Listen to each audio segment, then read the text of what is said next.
हरि के होई, ऊंचे कुल में जन्मिया करनी ऊंच न होय, सबरन कलसा सुरा भरा साधु निंदा सोय।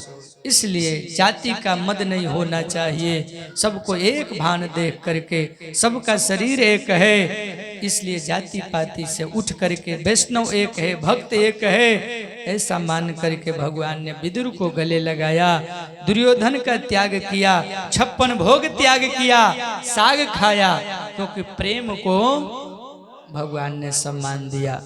आगे की कथा विदुर द्वारा कौरव का त्याग तथा विदुर उदर संवाद की कथा है। श्री कृष्ण विरह से व्याकुल उद्धव द्वारा श्री कृष्ण की लीलाओं की वर्णन की कथा है।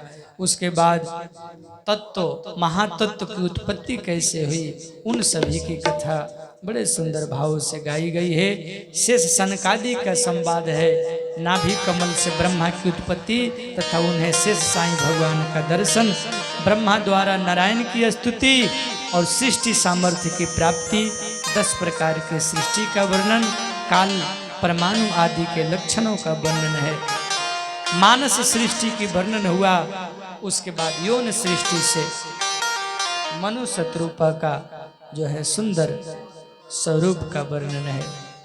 भगवान का एक अवतार हुआ वराह अवतार, जिसको हिरण्याक्ष ने पृथ्वी हरण कर लिया था, तो वराह भगवान ने पृथ्वी की स्थापना किया। जय विजय जाकर के हिरण्याक्ष और हिरण्यकशिपु बने थे, उनकी सुंदर कथा गाई गई है। सनकादिकों ने जय विजय को श्राप दिया था। उसके बाद सुखदेव जी ने कहा, हे परीक्षित, आज भगवान ब्रह्मा के नाना प्रकार के सृष्टि का वर्णन करते हैं। मनु शत्रुपा की एक बिटिया है देवहूति, प्रसूति और आकृति, 3 बेटी 2 बेटा, प्रियव्रत और उतानपाद।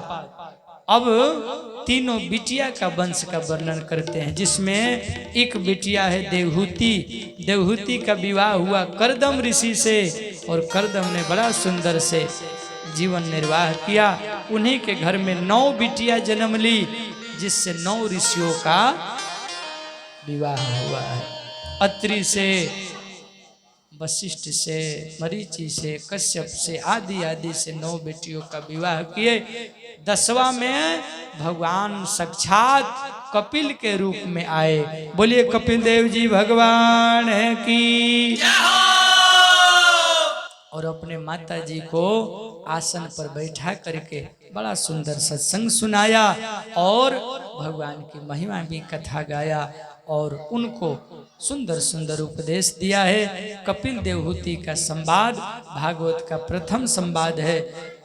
28 नरकों की बात सुन के मैया डर गई, मन कैसे संयम हो, उसको बड़ा सुंदर ढंग से हमारे सांख्य योग का दर्शन का सुंदर सुंदर स्वरूप समझाया, वेदांत समझाया। मैया को बड़ा संतोष हुआ। पुरुष प्रकृति के विवेक से मोक्ष का कैसे प्राप्त होना है, उन सभी कथा को गाए और स्वरूप ज्ञान कराया। 8 प्रकार के जो योग हैं, यम नियम आसन प्राणायाम प्रत्याहार ध्यान धारणा और समाधि का सुंदर वर्णन हमारे कपिल देव जी ने देवहूति माता को समझाया। मन कैसे वश में किया जाए, बताए कि संयम से। एक ही उपाय है, संयम करो।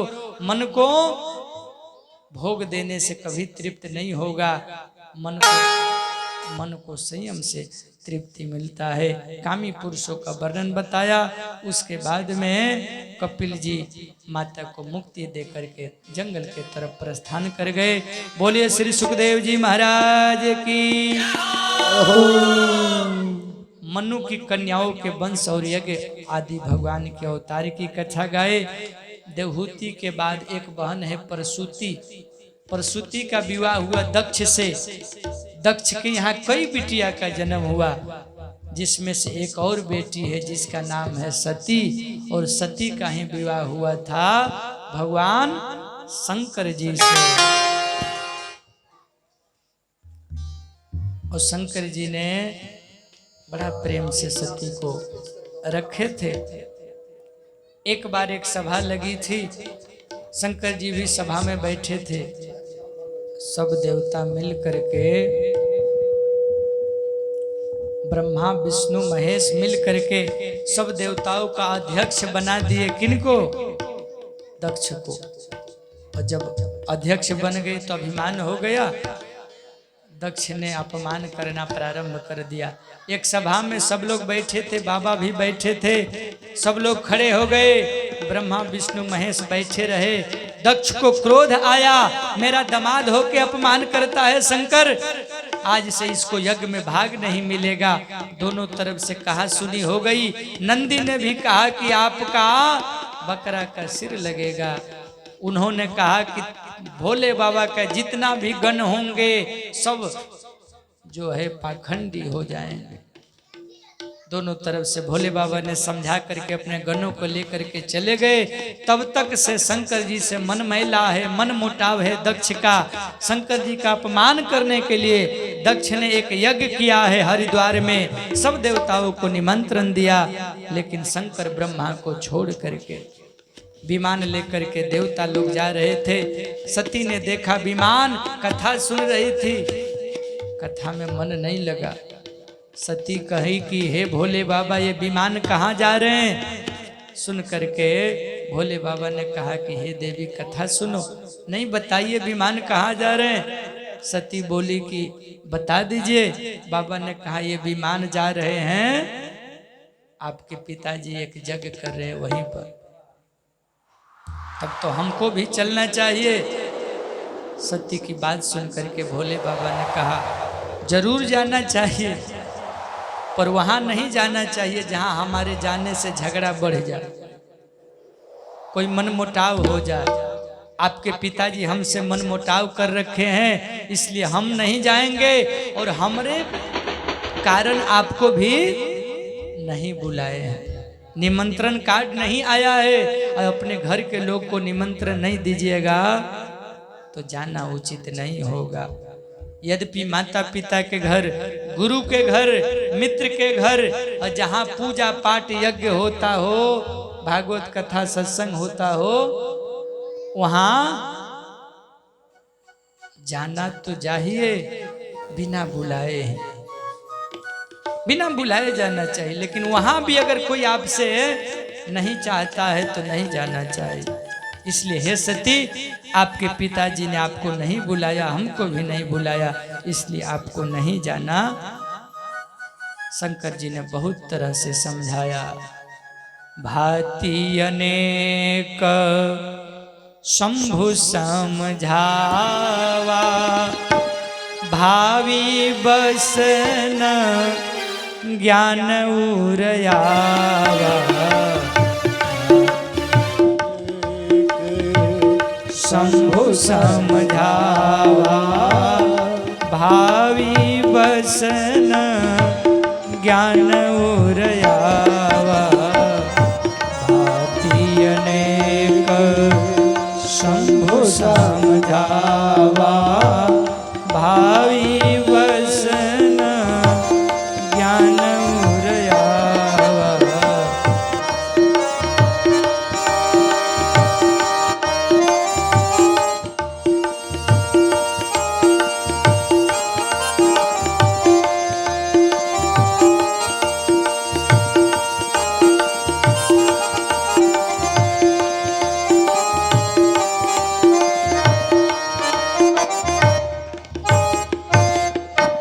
अपने दो गणों को देख करके भोले बाबा विदा किए। सती जी जब यज्ञ में गई तो कोई सम्मान से नहीं मिला, अपमान से मिले सब। आदेश था दक्ष राजा का कोई सम्मान नहीं करेगा। एक केवल प्रेम से मिली तो माँ मिली, क्योंकि माँ का दिल तो भगवान से भी बढ़कर होता है ना। सादर भल ही मिली एक माता, बिटिया चिंता न करना, तुम्हारे पिता की बुद्धि ठीक नहीं है, लेकिन मैं हूं ना तुम्हारे साथ। बहन लोग भी मिली तो मजाक करते मिली, अपमान करते मिली, क्या क्या नहीं सुनाया। एक जरा सी बात पर बरसों के यार आने गए, चलो अच्छा हुआ कुछ लोग पहचाने गए। ऐसा नहीं करना चाहिए। बहन लोग भी कूट करती मिली, अपमान करते हुए मिली। सती जी को बड़ा दुख हुआ। जहाँ यज्ञ हो रहा था वहां गई। अब तक तो दुख सहली, मेरा अपमान हो मैं सह लूंगी, पर मेरा पति का अपमान हो, जो जगत पति है, जो साक्षात भगवान है, वह शिव का अपमान इस जग में कहीं भाग तक नहीं दिया गया। अब मैं सहन नहीं करूंगी। हे पिता, कान खोल के सुन लो, आपके सामने इसी जग में अपना प्राण त्याग दूंगी, क्योंकि भोले बाबा का तुमने अपमान किया है। और भोले बाबा का ध्यान करते हुए सती ने अपने अंगूठा को धरती पर दबाया और दबा करके अपने शरीर से योग अग्नि प्रकट किया। और उसी यज्ञ कुंड में गोविंदाय नमो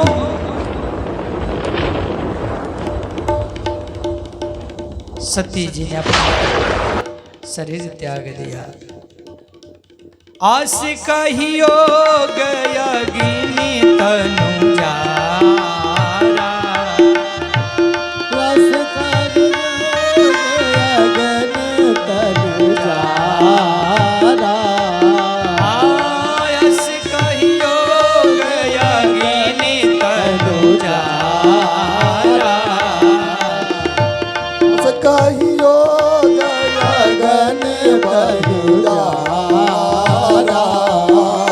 भयउ सकल मख हाहाकारा, भयउ सकल मख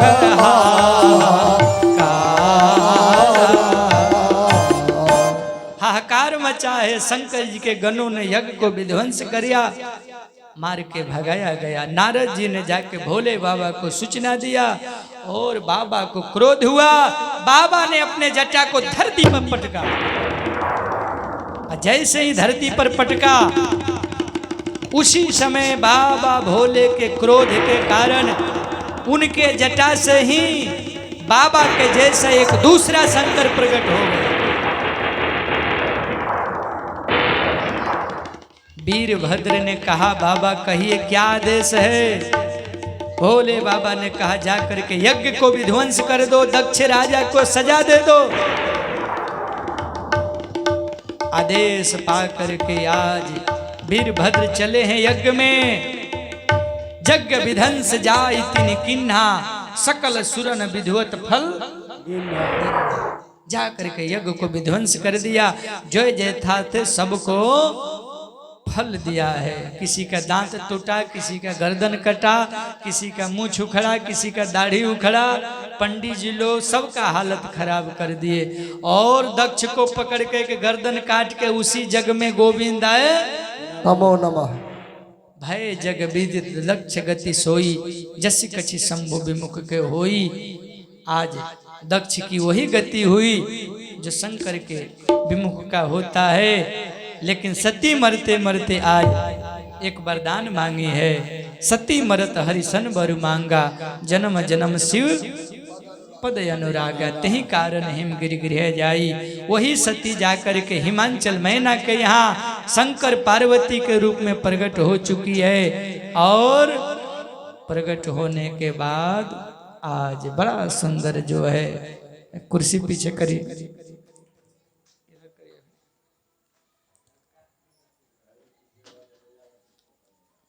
आज गोस्वामी जी कहते हैं कि घटना ऐसी घटी कि भोले बाबा अपमान का बदला दक्ष जग को मिला। और दोबारा जाके देवता लोग स्तुति किए। भोले बाबा प्रसन्न हुए और आकर के पुनः यज्ञ को संपन्न किया गया। बकरा का सिर लगाया गया, यज्ञ पूरा किया गया। लेकिन सती पार्वती रूप में प्रकट हुई हिमांचल मैना के यहाँ। और जाकर के आज धीरे धीरे तपस्या की, साधना की। और नारद जी आए, गुण दोष बखान किया, सप्तर्षि परीक्षा लिए, पार्वती सफल हुई, कामदेव प्रकट हुआ। भोले बाबा ने जलाया, तारकासुर का जन्म हुआ। तारकासुर के वध के लिए बाबा का विवाह करना था। भगवान शंकर ने बारात साजा और मैना हिमांचल के यहाँ बारात लेकर के चल पहुँचे। आइए हम सभी बाबा के बारात में शामिल हो चलते हैं। चलली भोला की बरतिया हिमाचल नगर। चल भोला के बरतिया हिमाचल नगरी।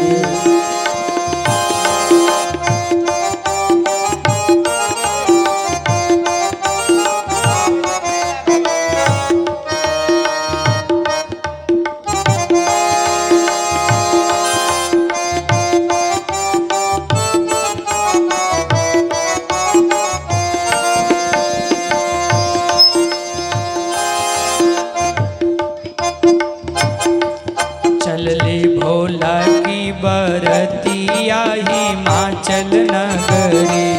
चल भोला के बरतिया हिमाचल नगरी। हो हिमाचल नगरी, हो हिमाचल नगरी, हो हिमाचल नगरी, हो हिमाचल नगरी। हो हिमाचल नगरी, हो हिमाचल नगरी, हो हिमाचल नगरी। हो हिमाचल नगरी। चल ले भोला की बरतिया हिमाचल नगरी। चल भोला के बरतिया हिमाचल नगरी।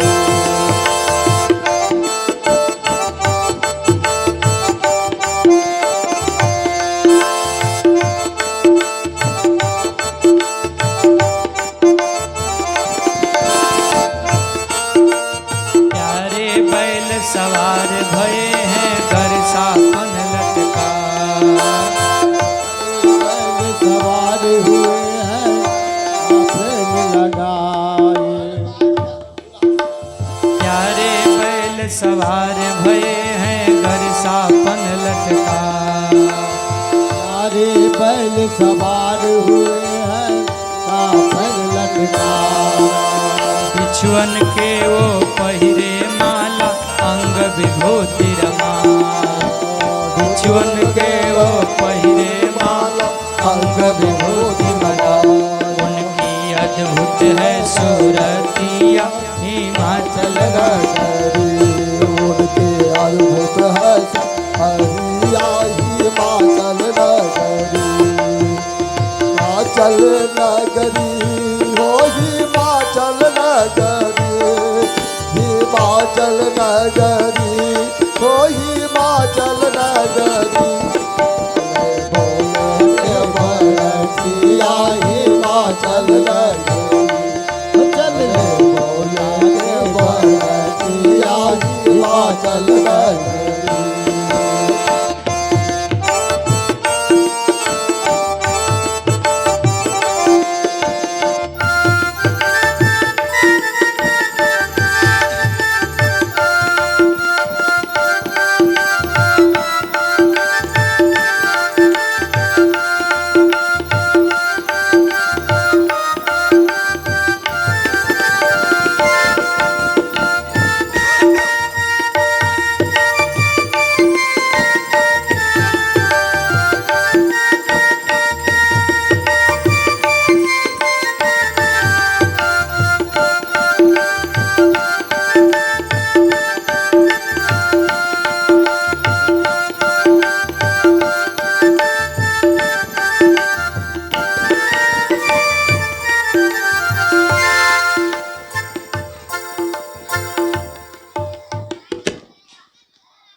अजब है भोलेनाथ ये दरबार तुम्हारा।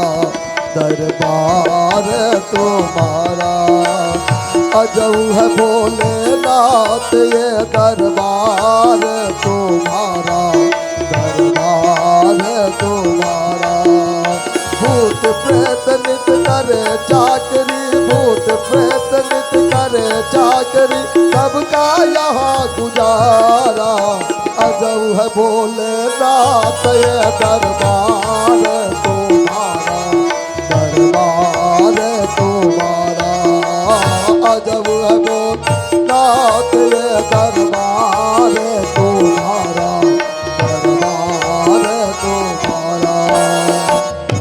बाबा के बारातियों से निवेदन है बाबा के साथ रहें, इधर उधर गड़बड़ न करें। हाँ चलिए। बाग बैल को हर दम एक जगह पर राखे, बाग बैल को हर दम एक जगह पर राखे, कभी नयक दूजे को बुरी नजर से ताके, कभी नयक दूजे को बुरी नजर से ताके। कहीं और नहीं देखा हमने, कहीं और नहीं देखा हम ऐसा गजब नजारा, अजब है बोले नाथ ये दरबार तुम्हारा, दरबार तुम्हारा, अजब है बोले नाथ ये दरबार तुम्हारा, दरबार तुम्हारा, अजब है बोले नाथ।